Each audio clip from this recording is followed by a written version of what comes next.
North Korea has warned of a full-fledged confrontation with Washington, promising to conduct a rocket launch and a nuclear test targeting the U.S. The threats come a day after the UN Security Council expanded U.S.-backed sanctions against Pyongyang for its rocket launch in December. And for more on the story, I'm now joined live by political analyst Niall Bowie. Niall, very nice to have you on the program. So how much of a threat does North Korea really pose to the U.S. and its allies? I don't believe it possesses very much of a threat to the United States. Many military analysts have commented on the obsolete nature of most of North Korea's military hardware. Most of it is based on old Soviet designs. And although their long-range missile technology has improved in recent years, I don't think that they have the capability to directly attack the United States from where they are. I think really the danger is much greater for the people in South Korea.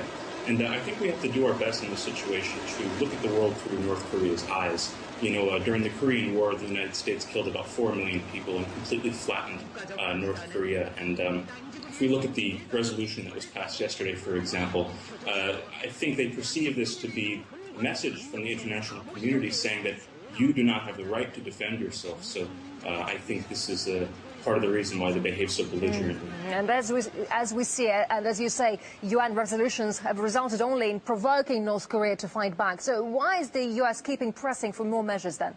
Aren't they just pushing Pyongyang into a corner? Exactly right. And I think with Obama's pivot to Asia policy, certainly North Korea is going to provide a very convenient pretext for the United States to militarize the South Korean country even further. And I think, as well, we have to look at the position of Beijing on this issue.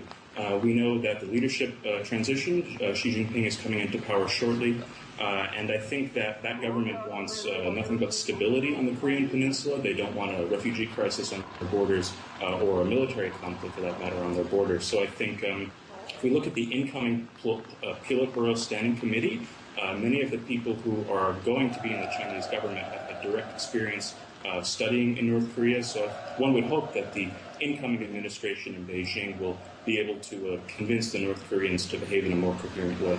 Right, and it looks like the US is keen to challenge China's influence in Asia-Pacific, and North Korea being Beijing's longtime ally. Does Washington want it to remain isolated?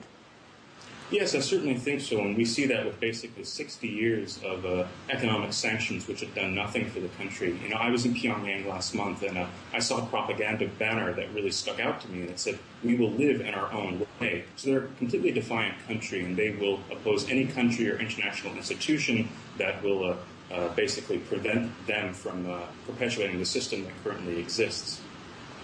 Could the latest war words actually result in an actual incident, like violence, for example? Yeah, well, Pentagon documents have pointed out that if war broke out in the Korean Peninsula, over 1 million people would die in the first 24 hours. So I think as we have the new South Korean president, Park Geun-hye, coming into power in February, I think she really has a new precedent to engage North Korea. And the situation is pretty complicated because the North Korean government attempted to assassinate her father, Park Geun-hye, and actually did assassinate her mother when she was a child. So there's a lot of bad blood between the North Korean ruling family and the incoming South Korean president. But one would hope that she has a little bit of a sense and rationalism to abandon the hardline policies of Lee Myung-bak that we've seen in the past 5 years and to reintroduce the sunshine policy. Because I think ultimately, at the end of the day, if North Korea and South Korea normalize relations and begin to have a little bit of an economic exchange, inevitably North Korea will become a more coherent actor. So we can only hope that that is the direction that she will take. All right, political analyst Niall Bowie, thank you very much indeed for your time. Thank you so much.